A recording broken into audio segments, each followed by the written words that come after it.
अस्सलाम स्टूडेंट्स, आज हम एक बहुत ही इंपॉर्टेंट क्वेश्चन को एड्रेस करेंगे कि फ़िज़िकल थेरेपी है क्या और एक फ़िज़ियोथेरेपिस्ट क्या करता है। बेसिकली इस सेक्शन में मैं दो तरह से आपको एक्सप्लेन करूँगी। एक वो डेफिनेशन होगी जो एक फ़िज़ियोथेरेपिस्ट को पता होनी चाहिए, या फिर एक फ़िज़ियोथेरेपी के स्टूडेंट को वो डेफिनेशन पता होनी चाहिए, उसको क्लैरिटी होनी चाहिए।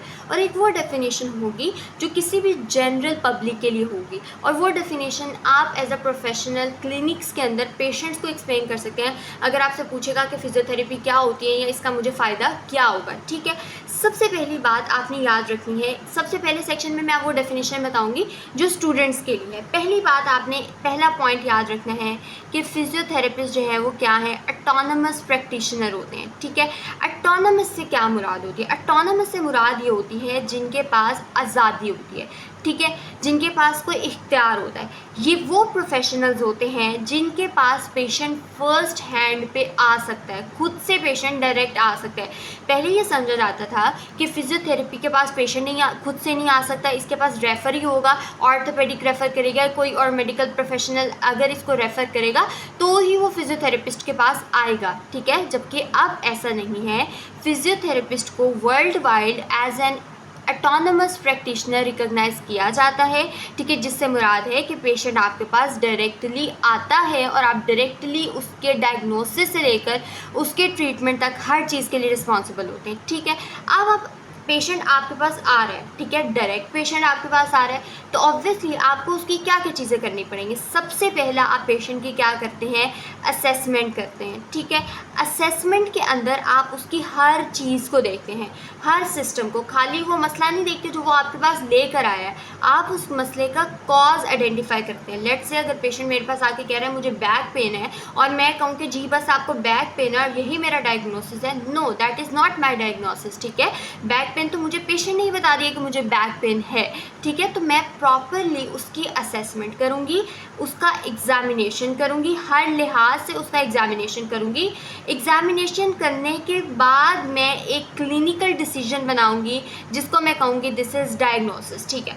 अब डायग्नोसिस मैंने बना लिया, कोई और मेडिकल प्रोफेशनल भी यही करता है कि जब उसके पास पेशेंट आता है उसको चेक करता है और उसका डायग्नोसिस बना लेता है। एक फिजियोथेरेपिस्ट का डायग्नोसिस जो है वो दूसरे मेडिकल प्रोफेशनल से किस तरह डिफरेंट होता है, वो ये होता है कि आपने करना होता है डायग्नोसिस ऑफ डिसफंक्शन, ठीक है।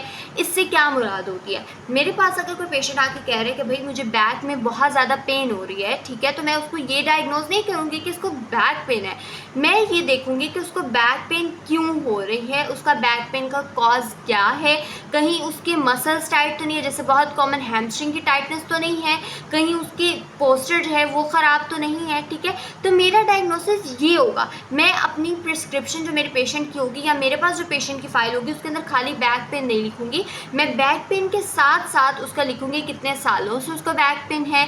फिर मैं असेस करूँगी, डिफरेंट स्पेशल टेस्ट हमारे पास फिजियोथेरेपी के लिए होते हैं, हम वो टेस्ट परफॉर्म करेंगे, वो देखेंगे उन्होंने ये बताया है, वो आइडेंटिफाई करने के बाद मैं ये देखूँगी कि पेशेंट को इस हैमस्ट्रिंग मसल की टाइटनेस है, ये पेशेंट को IT बैंड या इलियोटिबियल बैंड की टाइटनेस है, जब एनाटमी पढ़ेंगे पता चल जाएगा इन एरियाज़ की, इन मसल्स की टाइटनेस है, ये वाले उसके पोस्चर जो है वो ख़राब है, यहाँ पर उसको स्वेलिंग और इन्फ्लेमेशन है, यहाँ का फेशिया उसका टाइट है। जब आप जो है वो इन सब चीज़ों को आइडेंटिफाई करते हैं, प्रॉपर्ली असेस करते हैं, और फिर आप ऐसा नहीं करते कि बैक पेन को ट्रीट करें। पेन को ट्रीट करने के लिए तो पेशेंट कोई भी एनाल्जेसिक ले लेगा, पेशेंट कोई भी पेन किलर्स ले लेगा तो उसकी पेन ठीक हो जाएगी, ठीक है। तो वही पेशेंट ले भी रहे होते हैं, राइट, लेकिन आपने पेन को ठीक नहीं करना। Pain is a symptom, pain आपको ये बता रहा है कि there is something wrong in the body. आप क्या करेंगे, उन कॉजेज़ को, हैमस्ट्रिंग की टाइटनेस की वजह से पेन हो रही है, ठीक है, आपकी पिरिफॉर्मिस सिंड्रोम, अगर किसी piriformis is a muscle, piriformis अगर है उसकी वजह से पेशेंट को अगर स्ciatic नर्व की जो है वो साइन एंड सिम्टम्स आ रहे हैं तो आप उसको ट्रीट करेंगे, ठीक है। आप ऐसा नहीं करेंगे कि खाली आप पेन को ट्रीट करें, राइट, तो आप उसकी कॉज को ट्रीट करेंगे, ठीक है। तो आपका डायग्नोसिस क्या होगा, डायग्नोसिस ऑफ डिसफंक्शन। चौथा काम आप क्या करेंगे, आप पेशेंट का प्रोग्नोसिस बनाएंगे। आप प्रोग्नोसिस क्या होता है, डायग्नोसिस बनाने के बाद ट्रीटमेंट का एक गोल आप सेट करते हैं, या आप ये आइडेंटिफाई करते हैं कि पेशेंट कितने टाइम तक ठीक हो जाएगा। तो वो प्रोग्नोसिस किसका होता है, फंक्शनल आउटकम का। अच्छा, अब फंक्शनल आउटकम से क्या मुराद होती है? ठीक है, मेरे पास पेशेंट आता है, वो मुझे कहता है कि मेरे से चला नहीं जा रहा है और मैं एक ऑफिस वर्कर हूँ और मैं चाहता हूँ कि मेरा जो है ना, मैं चलना शुरू कर दूँ ताकि मेरा काम मेरे लिए आसान हो जाए। तो मेरा गोल क्या है कि मैंने पेशेंट को चलाना है, ठीक है।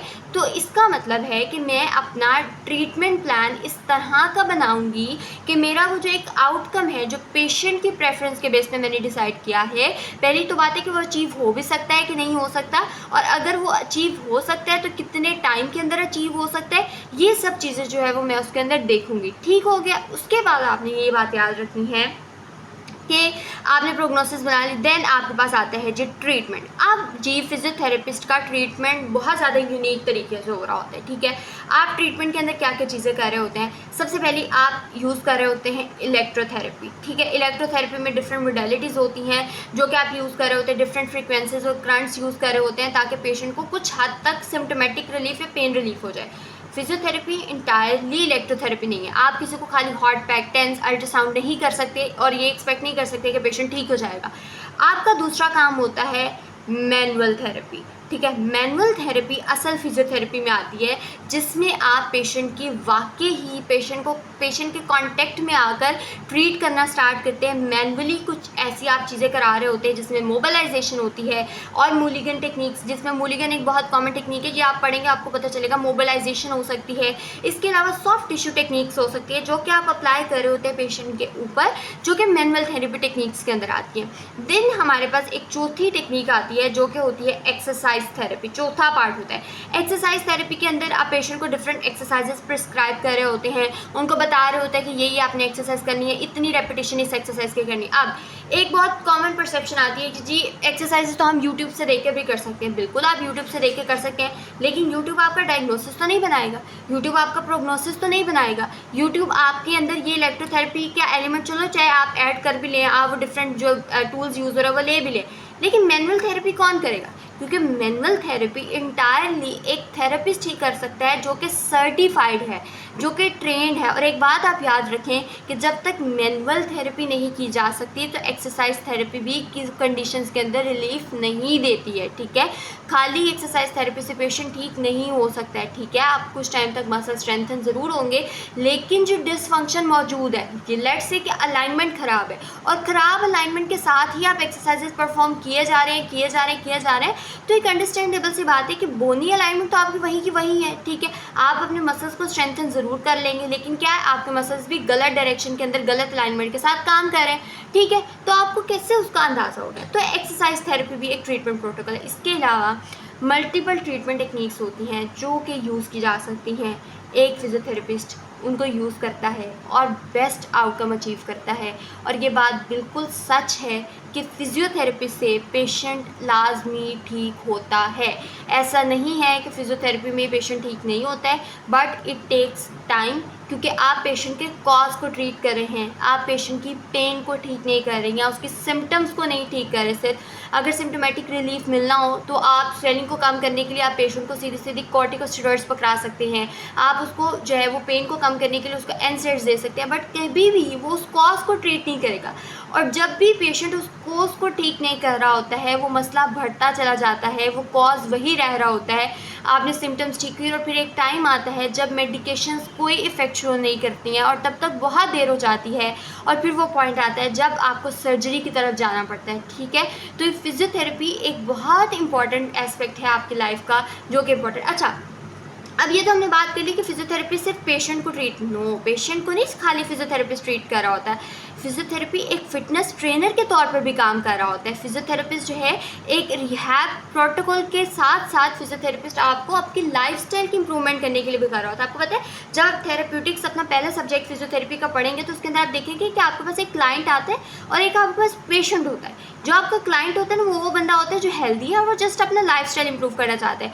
And nowadays people are very conscious about their health and their fitness, ठीक है। पेशेंट्स को बहुत ज़्यादा अपना कंसर्न है कि अब, और वैसे भी आजकल का दौर जो है वो बहुत ज़्यादा ऐसा दौर है जिसके अंदर बहुत ज़्यादा मोबाइल फ़ोन यूजेज है, बहुत ज़्यादा फिजिकल एक्टिविटी कम है। जब फिजिकल एक्टिविटी कम है, जब आपकी बॉडी को डिज़ाइन ही इसलिए किया गया कि वो फिजिकल एक्टिविटी करे, जब फिजिकल एक्टिविटी नहीं होगी, नेचर के ख़िलाफ़ काम होगा, तो ऑब्वियसली आपका जो है वो लाइफस्टाइल इम्पैक्ट होगा, पेन कहीं ना कहीं होगी, पोस्चर अलाइनमेंट कहीं ना कहीं ख़राब होगी। और खाली ये नहीं है कि आप सिर्फ एक्सरसाइज प्लान बनाते हैं, आप अर्गोनॉमिक्स के अंदर भी काम, आप भी सब्जेक्ट पढ़ेंगे अर्गोनॉमिक्स, जिसमें आप डिज़ाइन करते हैं चीज़ों को। यानी मैंने अगर किसी ऑफिस के साथ लिंक हो सकते हैं और ऑफिस हायर करते हैं, ठीक है, आप जो है वो कोई ऐसा डिवाइस, या अगर आपने ऑफिस बुलाते हैं जी हम लोगों का ये हमारी वर्क डिमांड है, पेशेंट जो है ना, हमारे जो क्लाइंट्स हैं या हमारे जो एम्प्लॉयज़ हैं, उन्होंने ना 4-5 घंटे सिटिंग में काम करना, हम चाहते हैं कि आप हमारा डेस्क किस तरह से डिज़ाइन करें कि पेशेंट को कोई पोस्चरल प्रॉब्लम ना हो, ठीक है, और हमारे पेशेंट की एफिकेसी जो है वो कम ना हो, ठीक है। So this was all about physical therapy, जो एक आपको एज अ स्टूडेंट पता होना चाहिए लाजमी, ठीक है। अब मैं आपको छोटे से पार्ट के अंदर ये बताती हूँ कि एक पेशेंट के लिए फिजियोथेरेपी क्यों ज़रूरी होती है। आपने ये बात याद रखनी है कि एक ट्रीटमेंट का तरीका होता है जिसको हम कहते हैं सर्जरी, और एक ट्रीटमेंट का तरीका होता है जिसको हम कहते हैं मेडिकेशन। दो ही तरीके हमारे पास अभी तक मौजूद हैं, ठीक है।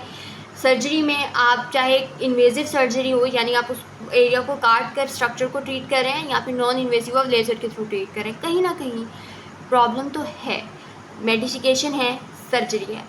अब मेडिकेशन के साथ मसला क्या है, ठीक है। मेडिकेशन बहुत सी कंडीशंस के लिए सिर्फ मेडिकेशन ही काम करती है, बहुत सी कंडीशंस फिजियोथेरेपी की डोमेन में नहीं आती हैं, ठीक है। जैसे कि कुछ इशू है, अगर पेशेंट के मसला है स्टमक का, ठीक है, स्टमक का प्रॉब्लम है, आप उसको ट्रीट नहीं कर सकते, उसके लिए फिजियोथेरेपी काम नहीं करेगी, ठीक है, उसके लिए कोई मेडिकेशन ही चाहिए। इसके अलावा पेशेंट को अगर कोई और प्रॉब्लम है, जैसे कि कोई ऐसी कंडीशन आ गई है जो कि सिस्टेमिक है, जो कि उसके अंदर मसला चल रहा है, ठीक है, उसको आप ठीक नहीं, ऑर्गन रिलेटेड इश्यूज़ हैं, उनमें बहुत से इश्यूज़ ऐसे जिसको आप ठीक नहीं, हार्ट फेलियर है, हार्ट फेलियर में फिजियोथेरेपिस्ट नहीं आएगा, ठीक है, उसके अंदर मेडिकेशन या सर्जरी ही काम करेगी। लेकिन बहुत सी ऐसी कंडीशंस होती हैं जिनके अंदर मेडिकेशन सिर्फ एक टेम्परेरी रिलीफ आपको प्रोवाइड कर रही होती है, टेम्परेरी रिलीफ प्रोवाइड कर रही होती है। आप पेशेंट के पास डॉक्टर के पास जाते हैं, उनको कहते हैं बहुत अरसे से मेरी कमर में दर्द है, डॉक्टर आपको दवाइयाँ दे देता है, ठीक है, और वो दवाइयाँ आप खाते रहते कुछ अर्से तक दर्द ठीक रहता है, जब तक दवाई का असर रहता है दर्द ठीक हो जाता है, जब तक दवाई का असर ख़त्म हो जाता है दर्द वापस आ जाता है। क्यों? क्योंकि आपके जो मसला था ना, आपने उसके कॉज को ट्रीट नहीं किया।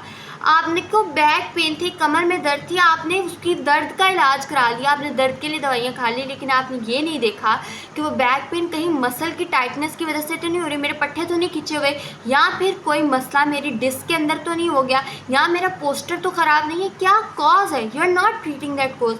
फिर एक टाइम आता है जब मेडिकेशन असर करना बंद कर देती है और मसला वहीं का वहीं होता है, और वो मसला सीवियर से सीवियर होता चला जाता है, ठीक है। तो मेडिकेशन आपको एक हद तक रिलीफ प्रोवाइड करती है, टेम्परेरी रिलीफ प्रोवाइड करती है, not in all conditions but in most of the musculoskeletal और न्यूरोलॉजिकल कंडीशंस, ठीक है।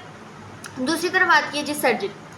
अब जी सर्जरी क्या है जी, अब आपको कुछ ऐसा मसला है जो कि मेडिकेशन से अब ठीक नहीं हो रहा, दवाइयों ने असर करना बंद कर दिया, लेकिन पेशेंट इस हालत में नहीं है कि उसकी सर्जरी की जा सके। मे बी वो बहुत ज़्यादा ओल्ड एज का पेशेंट हो, मे बी पेशेंट जो है वो उसका मसला इतना सीवियर ना हो कि उसको सर्जरी ही चाहिए हो, उसका मसला वैसे ठीक हो सकता हो, ठीक है, लेकिन मेडिकेशन उसमें कोई असर नहीं करेंगे, ठीक है। मे बी कोई ऐसा मसला हो जिसमें आपके पेशेंट इस हालत में है कि अगर अब आपने उसकी सर्जरी की तो सक्सेस रेट बहुत ज़्यादा कम हो जाएगा, ठीक है।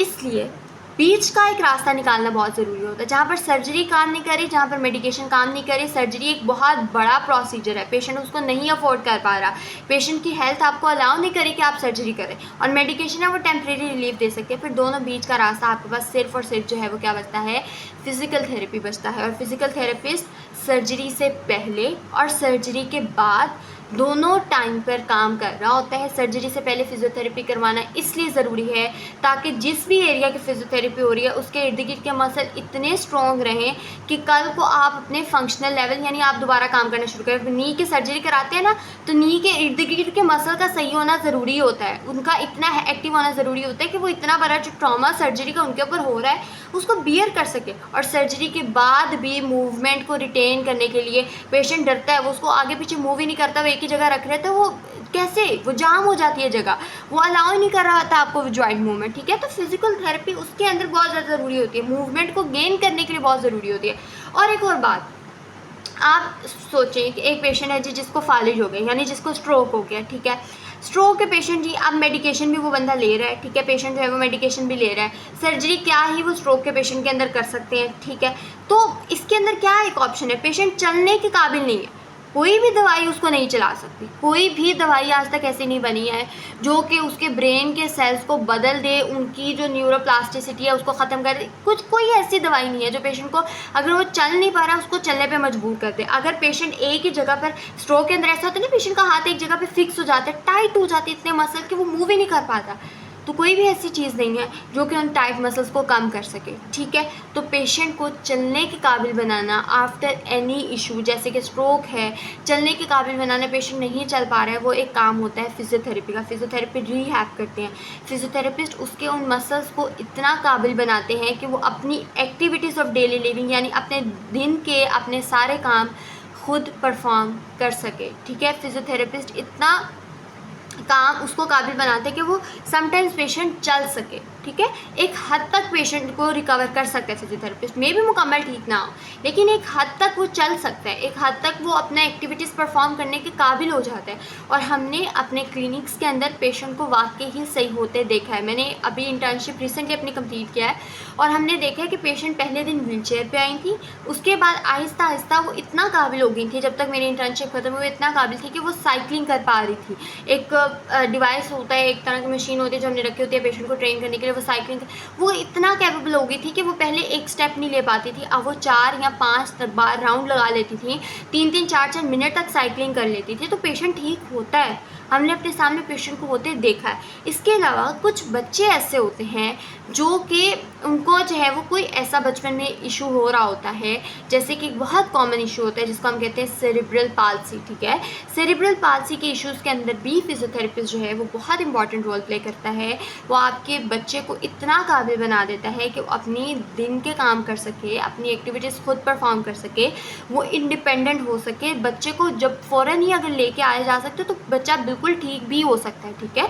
सो ये सब एक रोल होता है फिजियोथेरेपी का। It is not a field जिसके बारे में आप कह सकते हैं कि ये फजूल काम है, इससे पेशेंट ठीक नहीं होता है, ये बड़ा टाइम, बिल्कुल टाइम टेकिंग है, लेकिन आपको पता है कोई भी अच्छी चीज़ है, अच्छा आउटकम आपने लेना है, परमानेंट रिलीफ चाहते हैं आप, तो वो टाइम टेकिंग होता है। और येस, पेशेंट को जब नज़र आ रहा होता है कि उसको रिलीफ मिल रहा है तो वो ज़रूर आपके पास मुकम्मल ट्रीटमेंट के लिए आ रहा होता है, ठीक है। So this is all about the explanation of what physical therapy is and what a physical therapist do.